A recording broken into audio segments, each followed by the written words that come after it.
Hi everyone, this is lecture 6, CHEN 430, and in this lecture we'll continue talking about sequencing of ordinary distillation columns.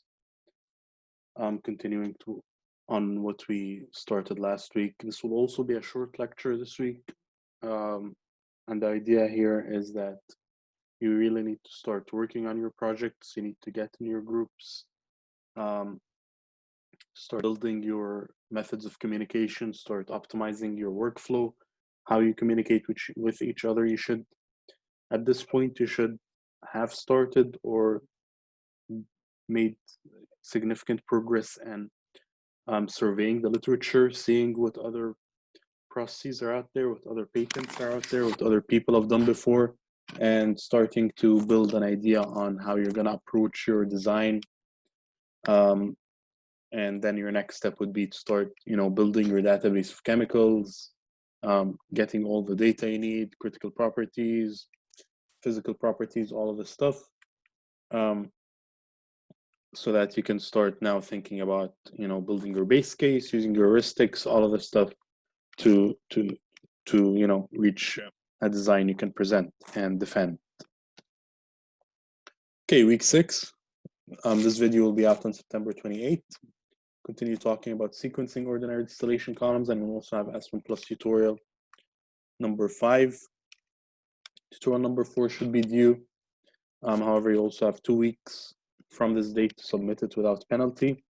And homework number 2 is due. So homework number 2 will be a short homework because, from this point onwards, your motivation should start to slowly shift towards your project.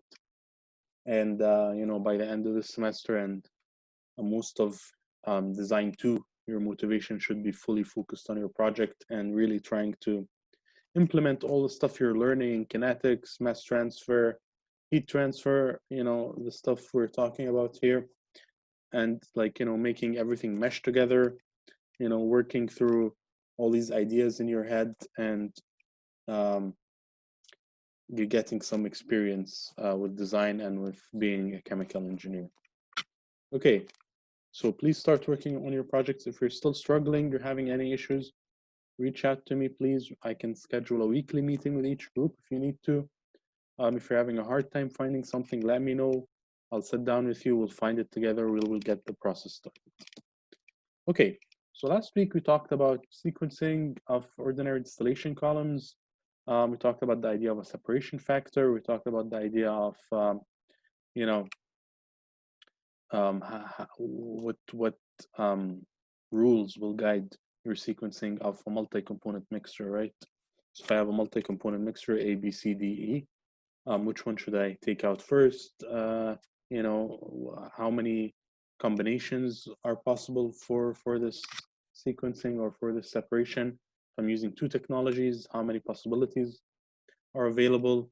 And so first of all, let's remind ourselves of the heuristics we talked about for sequencing distillation columns. First heuristic, you want to get rid of thermally unstable, corrosive, or chemically reactive components as early as possible. So anything which is strange, any chemical which can cause any sort of hazard, whether it's operational or safety hazard, you need to try and get it out of your system as much as possible. You should try to remove your final products one by one as distillates. So this is called a direct sequence. So if you recall, if you're removing your final products from the top one by one, this is a direct sequence. If you're removing your final products from the bottom one by one, this is called an indirect sequence. So ideally, you want to stick to the direct sequence as much as possible because this gives you advantages when doing heat integration later on. You need to sequence your separation points to remove early in the sequence the components with the largest molar percentage in the feed. And the idea here is that you want to get rid of the, assuming that the thermodynamics and the separation factor makes sense, you want to get rid of the components which are most dominant in the field in your feed, because this makes it easier for you to design smaller units later on. And smaller units means less economic cost, less capital cost, and basically a more favorable process economically. So heuristic number 4, we set sequence separation points in the order of decreasing relative volatility so that the most difficult splits are made in the absence of other components, or the most difficult splits are done towards the end. So when you have a multi-component mixture, first step, arrange them in order of boiling point, then find the relative volatility or separation factor for each adjacent pair, and then try to arrange them as much as possible in order of decreasing relative volatility. So the pair with the highest relative volatility, try to do this separation first so that you can get rid of one of the components, and then if there's another one with another very high relative volatility, maybe do that next, and you progress throughout your process, your sequencing train. Okay, number 5, sequence separation points to leave last those separations that give the highest purity products. So you want to sequence your separation trains to give basically the highest purity products for all of your desired product. And this goes in with point number 4 as well, because if two components are very hard to separate, you want to leave them towards the end so you can separate them at a high purity, right? If you try to separate them at the start, you're going to end up with a lot of junk in them because they're components with a much higher relative volatility. So they're going to come out from the top, come out from the bottom, and you won't be able to achieve this high purity. And the last one, so you need 2 sequence separation points that favor near equimolar points of distillate and bottoms, and the reboiler duty should not be excessive. And this idea is basically your separation should operate at reasonable conditions. So you want to have a balanced column. You don't want to have a column where you're basically boiling 90% of the mixture and forcing it to leave from the top, or you're condensing most of the mixture and forcing it to leave from the bottom. You want to have a balanced flow rate from the top and the bottom of your column. And this translates later on to better operational performance.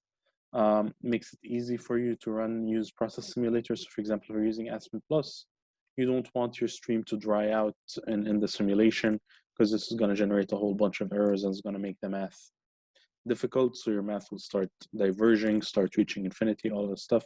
So you always want to have a balanced type of operation. Okay. And then we talked about this example where we're talking about butene's recovery.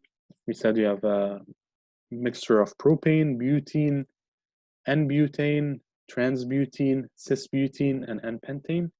And the idea is that we want to extract 4 products out of this mixture. We want to extract propane, we wanted to extract butane, we wanted to extract a mixture of butenes, and then we wanted to extract pentane. And we talked about the number of possible separation arrangements. We said A and B and E and F, should be done by ordinary distillation, because once we arrange them by boiling point and then calculate the relative volatility of each adjacent pair, it seems obvious that these two have much higher relative volatilities compared to the rest, right? 2.45, 2.5, much higher. So these separations are done very easily. So they should be done by ordinary distillation. And I should be able to do them easily just using normal procedures. I don't need to use any fancy equipment. I don't need to use any other separation method. C and D is infeasible because alpha is less than 1.05. So for this one, ordinary distillation might not be the best option, or is not the best option. So we need to look at other approaches, other technologies to achieve this separation. B and C is feasible. So B and C is feasible, barely feasible, 1.18 compared to 1.05, which is the minimum. So you can achieve this, but maybe other technologies might do it better or might be cheaper, right? So even though this is feasible, but it's still it's not an easy separation. So we then said we're going to use another technology, which is extractive distillation, where we're using furfural as a solvent. And what this point is saying here, this causes a reversal in volatility between 1-butene and N-butane, altering separation order to A, C, B, D, E, F, right? So if I'm using extractive distillation, the relative volatility between 1-butene and N-butane flips. So the separation between C and B becomes 1.17, and C and D becomes 1.7, right? So this separation becomes 1.7, and this separation, C and B remains around the same. So, you can go either way, extractive distillation or ordinary distillation. However, for this one, because the relative volatility makes a huge jump from 1.03 to 1.7, so extractive distillation is clearly the better choice. However, if you recall, introducing a second technology significantly increases the number of possible sequences, because n, your number of sequences with more than one technology is equal to the number of sequences with one technology multiplied by t, which is the number of technologies to the power of p minus 1. This equation was in the last lecture. And you just need to recognize that if I'm introducing a second technology, my number of possible sequences becomes significantly higher. So now we said we have a bunch of sequences which we can consider, right? Maybe over 100 sequence possibilities for this separation. So how do we zone in towards the best one? So the idea we said is we're going to eliminate the ones which are infeasible, right? So, I don't want to do a separation which does not make sense or I'm not interested in. Doing ENF using extractive distillation is not a sequence I'm going to consider. Doing this split using extractive distillation is not a sequence I'm going to consider. Trying to, do C from E might not be a good idea. I'm going to forget about this. So you try to eliminate all the splits which don't make sense, and you zone in at the splits which will be considered. And when you're trying to zone in, you just take a sort of a broad overview. So the splits which I will consider and everything else is forbidden is A and B using ordinary distillation. So 1 refers to technology 1, which is ordinary distillation in this case, and 2 refers to the second technology, which is extractive distillation in this case. So I'm gonna consider any split with A and B. I'm gonna consider any split with E and F using ordinary distillation. I'm going to consider any split with B and C using ordinary distillation, even though it's a bit hard to achieve. However, if I use extractive distillation, I still get the same sort of alpha here, right? So alpha B and C for ordinary distillation is 1.18. Alpha C from B using extractive distillation is 1.17. So I'm going to consider this using ordinary distillation, and I'm also going to consider it using extractive distillation right here, right? So I'm considering both pairs, why not? I'm still at the early stages. I'm still trying to eliminate as many technologies as possible, and these two have the same relative volatility, so it doesn't make sense to eliminate one and keep the other if the relative volatilities are the same. So I'm going to keep them both for now. A, separating A from C using ordinary distillation was also considered. You could also do this. So if you want, you could have a look at the relative volatilities between propane and transbutene, or propane and butane. And if this alpha value is very high, which it is in this case, so maybe it makes sense to consider this separation. Just keep it in there and don't eliminate it at this very early stage, right? And then finally, the last split which we considered was C from D using extractive distillation, and this makes sense because using ordinary distillation is not going to work. Using extractive distillation, this sequence becomes 1.7. And you can see that here we're going through a bit of a manual process, but now you have process simulators. You have if you become a systems engineer, become a experienced design engineer, even a design engineer, there's so many ways to do this using computers. Even it's much more much more comprehensive now with all the new ideas of having big data, artificial intelligence ideas, and how to deal with all of these possible iterations, all of these possible combinations.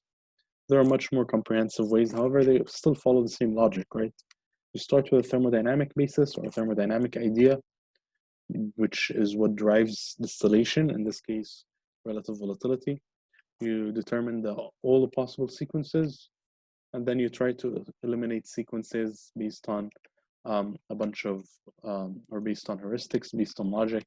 So in this case, our first filter was our relative volatility. Our second filter will be economics. So the way we're gonna zone in on the best sequence after eliminating, a bunch of sequences, we still have maybe 30 or 20 sequences possible, right? And we need to find the best one. So we need to use economics. And we're going to use a term or a metric called annualized cost. And the annualized cost is basically how much it's going to cost per year to run this sequence, right? And for each separation, the annualized cost will be estimated using 99 mole percent recovery of the light key in distillate and 99 mole percent recovery of the heavy key in the bottoms.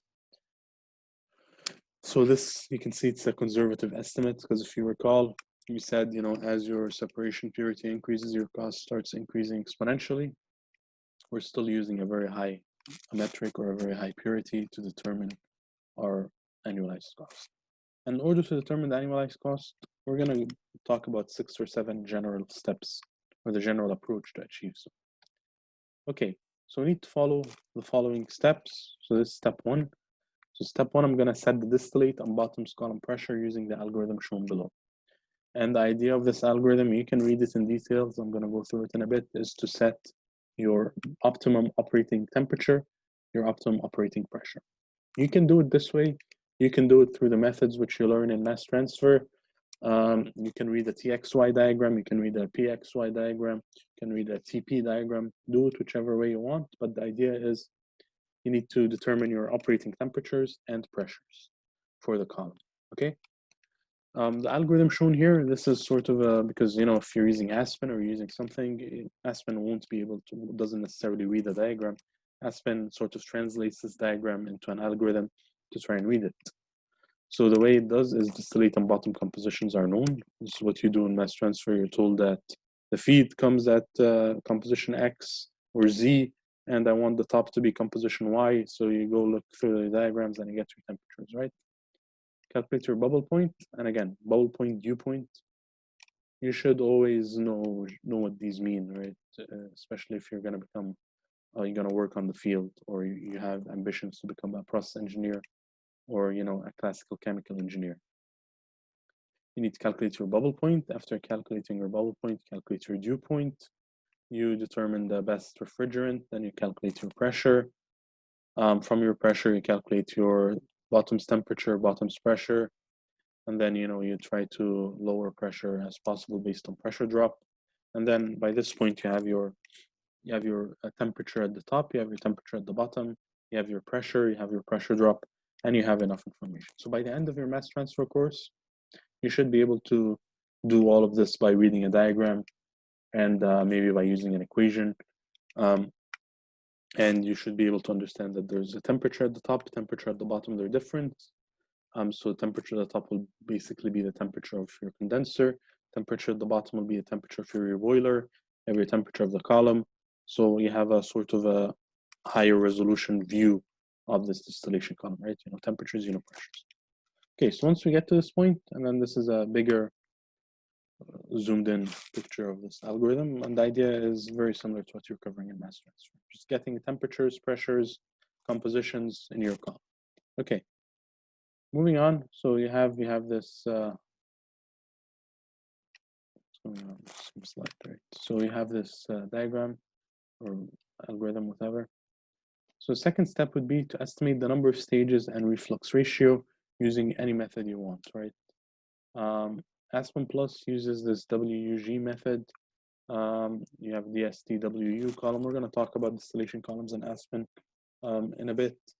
But you can use the same approach you learn in your course. You could draw your McCabe-Feely, level off your stages, count the number of stages, get your number of stages. Doesn't matter. Just find a way to get the number of stages, or the logic is to find a way to calculate the number of stages. Of course, when you're using Aspen, Aspen does not do it graphically. Aspen translates all of this into a numerical code or using an equation to get the number of stages. There are other methods. So if you don't want to do the graphical method, you can use the Fensky method or the Win method. calculate your minimum number of stages. There are other methods to calculate your minimum reflux ratio, such as the Underwood equation, all of this stuff. But the idea here is you need to get your number of stages and your reflux ratio.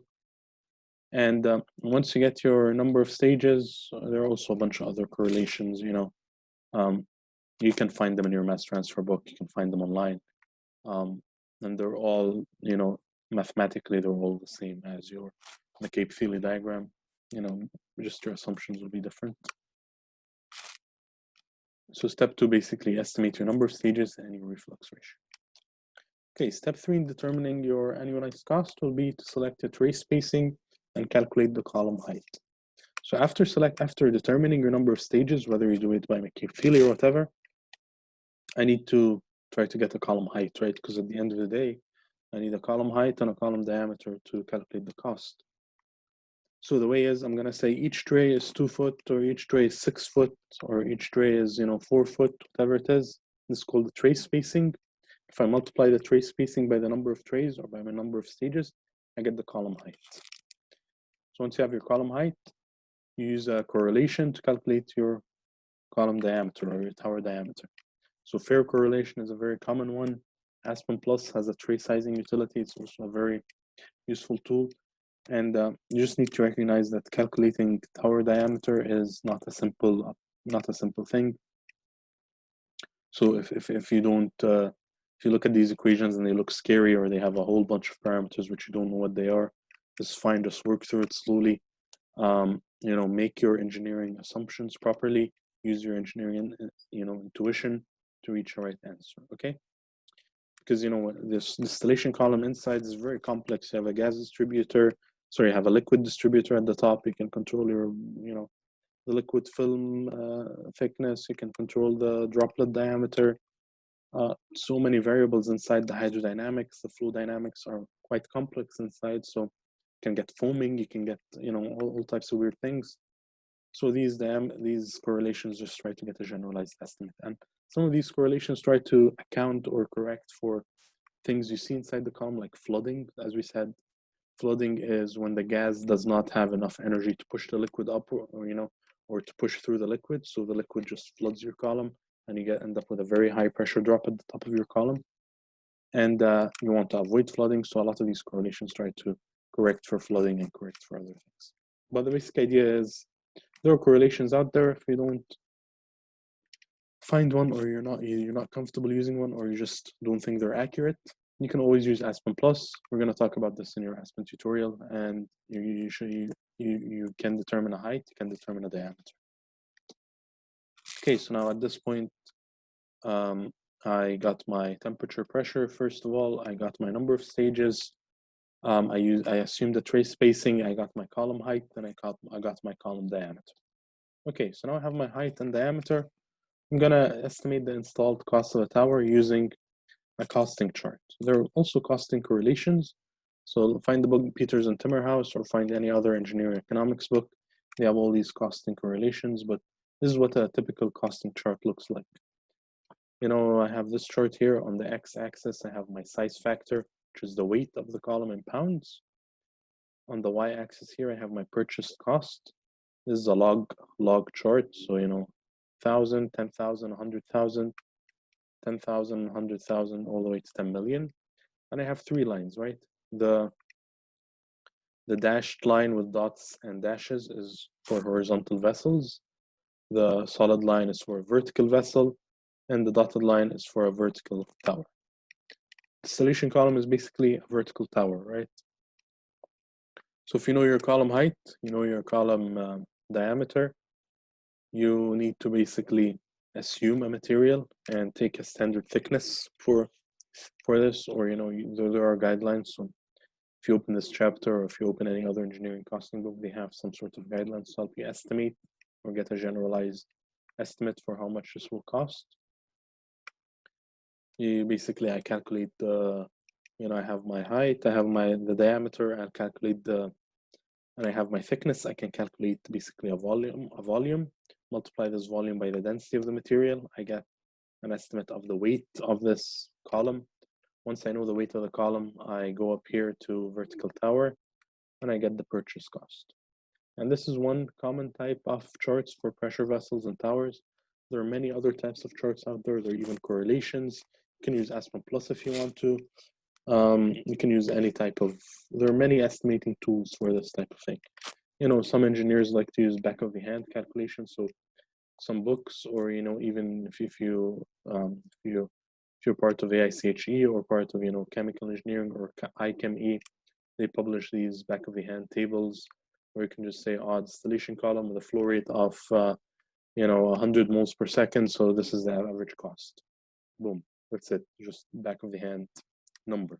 And, you know, they're all reasonably okay for an initial estimate, because at this point, all your calculations in terms of costing are probably off with an error margin of maybe 50% or 70%. However, your error, as long as you use the same method, your error will be consistent across all your estimates.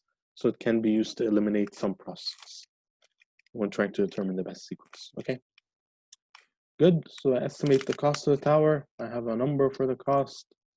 So after getting the cost of the tower, you need to estimate the cost of the condenser utility, the cost of the boiler utility, and to get the cost of utilities. And to do this, usually try to use a metric. I mean, you can get fancy by using Aspen, so Aspen has some fancy correlations, but you can use a basic metric. We're saying, you know, cost of utilities is 25% of my tower cost, right? And just get an estimate. It would be the same thing. Your cost of utilities um, will not really shift your decision making by a huge amount, and you can actually skip this step. However, in some cases, if you're doing extreme separations or cryogenic separations, or you find yourself operating at very high temperatures, very high pressures, then the cost of utilities start to play a role. Okay, so after getting the cost, you get the total cost of capital investment. Again, you get your cost of utilities, you add these two guys together, you use an equation, get a costing number for your capital. Okay, in order to get, so this chart here, the idea of showing you this chart is if you want to really get a higher resolution on your condenser and your reboiler costs. And similarly, condensers and reboilers are heat exchangers. So if you're comfortable enough with the calculations that can calculate what's going into a condenser, what's coming out of condenser, and you have basically a good picture of, you know, the heat exchange performance, you can size it as a heat exchanger. And as you can see here in this chart, x-axis shows you the size factor, or basically the area available for heat exchange in foot squared. The y-axis shows you the purchase cost in dollars. And as well, this is a log chart. So 100, 1,000, 10,000, 1,000, 10,000, 100,000, and I have 4 lines for the 4 types of heat exchangers, or four types of, you know, configurations. I have a floating head heat exchanger, which is this dashed line. I have a fixed head heat exchanger, which is, you know, longer dashes. Sorry, this is the fixed head.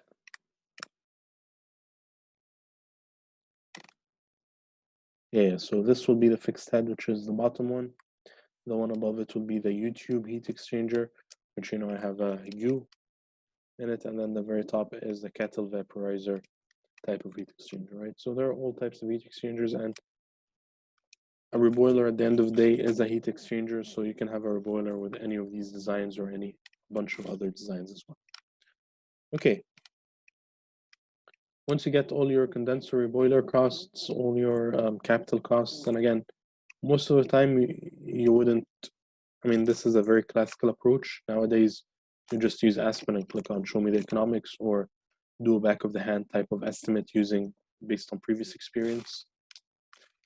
And once I get my capital costs, so I add all these costs up, I calculate the final number, the annualized cost, using a return on investment parameter. And we're going to talk about economics in a bit more details, but return on investment is basically, you know, how much you're getting back per year, right? So CA is equal to your cost of your you know, auxiliary equipment plus R multiplied by your total capital cost. Okay, so COS was actually the operating cost, right? Cost of utilities or operating cost plus your return on investment multiplied by your total cost, which is your main column plus your boiler plus your condenser. And this is the generalized approach to calculating the capital or the annualized cost. And we're going to use this type of approach, this type of general approach, to try and narrow down which sequence is the best choice for our decision. Okay, so let's have a look here. Butene's recovery, first branch. So I have all my options listed. I have A, B, C, D, E, F, and I have, A from B here, and then from A from B, I have, if I separate A from the rest, I get A, and I get B, C, D, E, F, and then here I have this choice of separating B, and then have C, D, E, F left, or here I can separate C and have B, D, E, F left. I can separate, F, and then have the rest left. And here you can see all of my decision, all of my possible sequences. So let's try to apply this costing method to all of these sequences. And you would use a software package to do this. You don't do this by hand for 100 sequences unless you have a fancy Excel sheet or something like that. So let's have a look at the sequences. Sequence 1, 5, 17. Sorry, we said 1, 5, 16, 28. So basically this sequence costs 900,000. 1, 5, 17, 29. And this sequence, this guy right here, costs 872,000. 1, 6, 18. This costs this. 1, 7, 19, 30. This costs this. 1, 7, 20, etc. This costs this. So I have a number for each of these sequences. As you can see here, that this guy right here is the cheapest. So this is one of my sort of finalists, one of the contenders. Keep an eye out for. Okay, so and this is the first tree right here, separating A first. Let's look at the second tree. Second tree, I'm going to separate AB from the rest. And again, same logic, you should build your trees by forgetting about the ones which don't make sense, of course. And I have two sequences here, 2, and then 8, 9, 21. So if I go 2, 8, 2, 9, and then 21. So basically I'm doing this guy as well, these two at the same time, these two streams, or these two sequences. So I'll have one distillation column, I'm separating the stream into A and B, and then C, D, E, F. A and B go into 8, I separate A from B, then C, D, E, F go here, separate C from them, and then I separate D, E, which is the butenes. From F, this sequence here costs 888,000. The other sequence, which is 2, 8, and then 2, 10 at the same time, and then 10, 22. This costs 860,000, so it's cheaper. So I'm going to consider this sequence from the second tree. Same thing for the third tree. Just have a look at the costs, find the cheapest one. Fourth tree, okay, fourth tree is very expensive, so it doesn't make sense to do it at all. So maybe just forget about it. So obviously, if you recall, the cheapest one is the sequence from the second tree, which is to separate 2, which is, we said we're going to separate propane and butene, A and B, and then 10, which is N-butane, transbutene, cis-butene, and N-pentane. And then we're going to do 22 here, in which we separate the pentane from the butane, and then we have the mixed butenes and the propane. And this is the design which was shown on the initial slide, right? So you pick your lowest cost sequence. So let's recall what we did. So first of all, we used our heuristics, our relative volatility, to try and eliminate the sequences which are not thermodynamically feasible or don't make thermodynamic sense to pursue. And then once we determined which sequences or which splits to forget about, we narrowed down our splits, maybe by 60% or whatever, so to a bunch of splits which we think are feasible or have to be looked at. And in these splits, we used a generalized approach to determine an economic metric. In this case, it's annualized cost, to try and find which one would be the cheapest possible sequence, right? And we looked at the cost for each of these sequences. We found out that one of them is the cheapest, and this is the one we're going to pursue. One thing to note is, in some of these the costs could be very, the cost difference could be minimal, 867 and 878. And when considering that we're using sort of a generalized calculation for the cost where the error could be up to 50%. And does this difference really justify to make this choice? Or does this difference really justify making this choice? It's only $20,000, which is a very small percentage, maybe 2% or something of this. Does it justify it? It's probably not, right? So, however, logically, this is the approach you need to use. Maybe if you want to get to a better understanding of which approach is better, I would, if you're working or, if you want to really do a fancy design, I would take out maybe these two designs, these two sequences, look at these two sequences, and look at, these two sequences. So now I have 6 possible sequences. And then from these 6 possible sequences, I would do a more higher resolution analysis, right? So I would look at the details to try and determine really which one is the best, right? But if you want to stick with a metric and you have a good logic, you have experience to back it up. So, there's a lot of industrial experience in these distillation trains, and possibly, from practical experience or from what has been done before, a lot of this is what's conventional in the industry, then you can go for it. Okay, but if you're designing a new process, a novel process, or you're doing process development, process creation, process discovery, these type of high-end exploratory projects, you would need to take a closer look, because you need to recognize that some of these metrics are just off the hand calculations. Okay, and this is the final sequence we decided on. Okay, so on completion of sequencing, you need to understand how distillation columns are sequenced, how to apply heuristics to narrow the search for the best sequence or the better sequence as much as you can. And you need to apply systematic methods to determine an optimal sequence of distillation type separations, right? And basically need to apply, back of the hand methods, or, just quick methods to try and best distillation sequence. Homework 2 will mostly focus on this. It's due today, basically. There is a video talking about the homework solutions. Homework is mostly sort of a multiple choice approach where you need to choose the best option. So it has a lot of thinking, and you should expect these types of problems in your exam. Okay, please, again, just to reiterate, start working on your projects. If you haven't started, please reach out to me.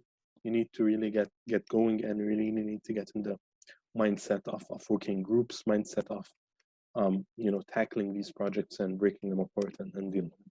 All right. Thank you so much. See you next week.